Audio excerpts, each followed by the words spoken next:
Kita akan lanjut kelas kita terkait dengan PHP MySQL. Jadi sebetulnya kemarin teman-teman yang, sudah mempelajari MySQLi, itu sudah sangat cukup untuk dasar teman-teman bisa mengkoneksikan dari PHP ke MySQL. Nah, jadi kemarin kita sudah, berhasil membuat aplikasi dasar terkait CRUD secara lengkap dengan menggunakan MySQLi. Nah, di sini saya ingin mencoba mengkomparasikan MySQLi ini penggunaannya dikomparasikan dengan PDO, seperti itu. Jadi, untuk teman-teman sebetulnya ini, video dari sini sampai akhir ini sebetulnya opsional. Kalau teman-teman ingin ikut mengkomparasikan antara MySQLi dengan PDO, jadi silakan dilanjutkan, videonya sampai akhir, seperti itu ya. Oke, jadi sebetulnya PDO itu apa sih? Nah, di sini ya, PDO itu adalah, PHP Data Objects, seperti itu. Jadi, di sini PHP itu menawarkan 2 opsi untuk mengkoneksikan dari PHP ke MySQL. Yang pertama, yang kemarin kita pelajari dan menggunakan MySQLi, itu salah satu cara. Dan yang, cara yang lain atau opsi yang lain adalah menggunakan PDO gitu. Nah, bedanya apa antara MySQLi dengan PDO? Yang pertama tentunya yang kemarin kita pelajari adalah, bahwa MySQLi itu menggunakan function ya. Jadi basisnya adalah fungsi, seperti itu. Jadi, kita memanggil fungsi MySQLi secara langsung kemarin.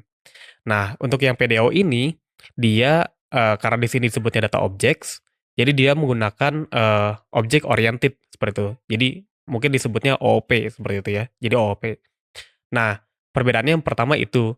Lalu yang kedua, untuk MySQL ini, sebetulnya dia hanya, bisa digunakan untuk database MySQL, seperti itu. Jadi, kalau teman-teman, pakai database lain selain MySQL, itu tidak bisa menggunakan MySQLi. Nah, untuk PDO, ini dia mensupport 12, database system, seperti itu.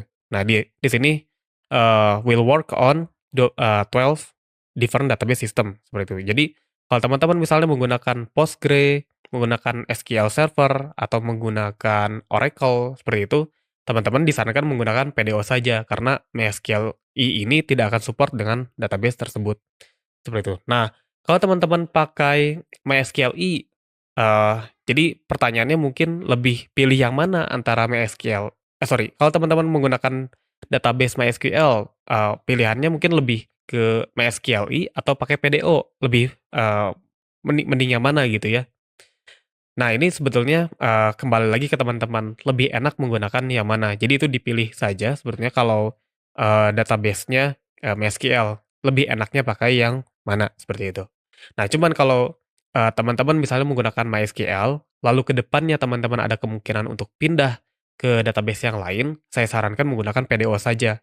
Karena kalau sudah menggunakan PDO, ketika teman-teman migrasi dari MySQL ke Postgre misalnya, itu, teman-teman, refaktornya tidak akan terlalu berat. Jadi, dari sisi kode, karena sudah menggunakan PDO, itu tidak akan terlalu banyak mengubah kode. Jadi seperti itu ya, perbedaan antara MySQLi dengan PDO. Oke, kita langsung coba lihat saja, dokumentasi dari PDO. Nah, jadi kebetulan dari Web3 Schools ini dia, tidak menyediakan dokumentasi terkait PDO, jadi kita akan langsung, masuk ke dokumentasi dari, PHP-nya langsung. Kita tulis PHP PDO, nah ini di paling atas ya. Oke, kita buka.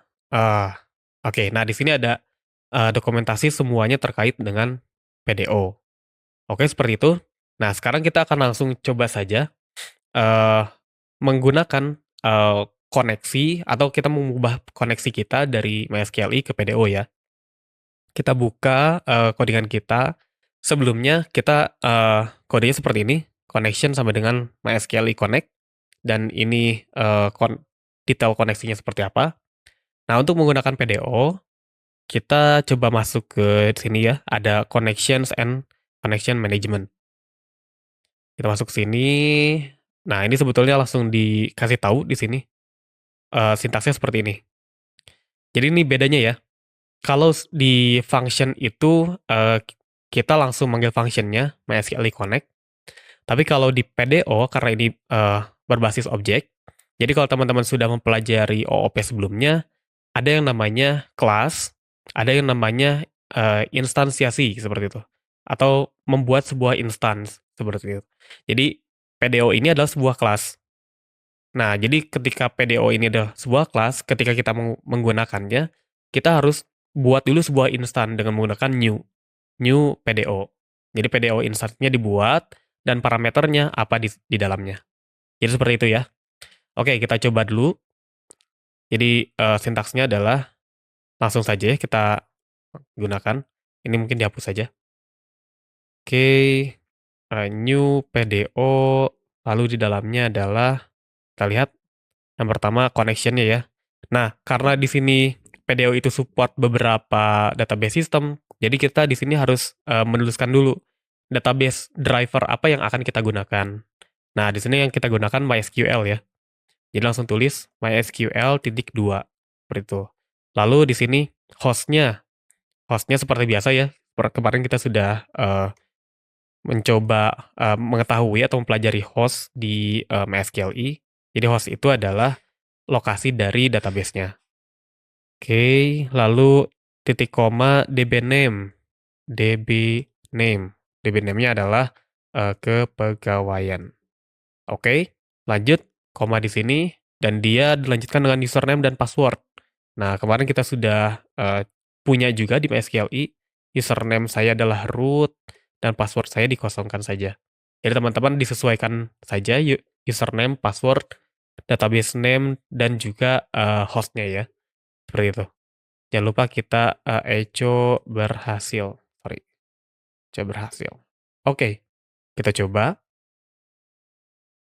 Oke. Nah, kita masuk ke connection.php dulu ya.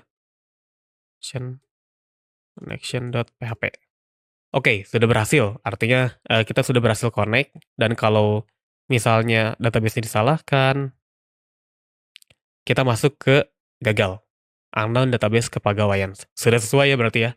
Jadi berhasil membaca database kita atau berhasil connect ke MySQL kita dan dia bisa membaca kalau kepegawaian itu ada jadi tidak muncul error, tapi kalau kepegawaian karena tidak ada dia munculkan error. Jadi sudah berhasil connect ke MySQL kita. Oke, nah yang terakhir di sini kita tampung. Nah, kalau sebelumnya yang kita gunakan atau respons dari koneksinya itu kita tampung ke dalam suatu variabel bernama connection. Kalau yang ini sebetulnya jadi terminologinya berbeda, jadi kita tidak akan menggunakan connection lagi, tapi di sini menggunakan DB gitu ya. Jadi sebenarnya teman-teman ini bebas saja penggunaan nama variabelnya apa saja. Cuman di sini saya kasih nama DB supaya terminologinya lebih nyampe ke teman-teman. Nah, kenapa kita pakai DB? Kita akan coba jelaskan di video yang berikutnya ya. Oke. Nah, sebelumnya kita akan coba cek dulu. Ini sudah berhasil, tapi kalau kita masuk ke halaman lain, misalnya di list.php, oke ini gagal ya. Ini gagal, lalu kalau misalnya kita masuk ke profile.php, gagal juga, maksudnya ada banyak error seperti itu dan lain-lain. Jadi nanti kita akan perbaiki file-file yang lainnya di video berikutnya ya. Sampai ketemu di video berikutnya.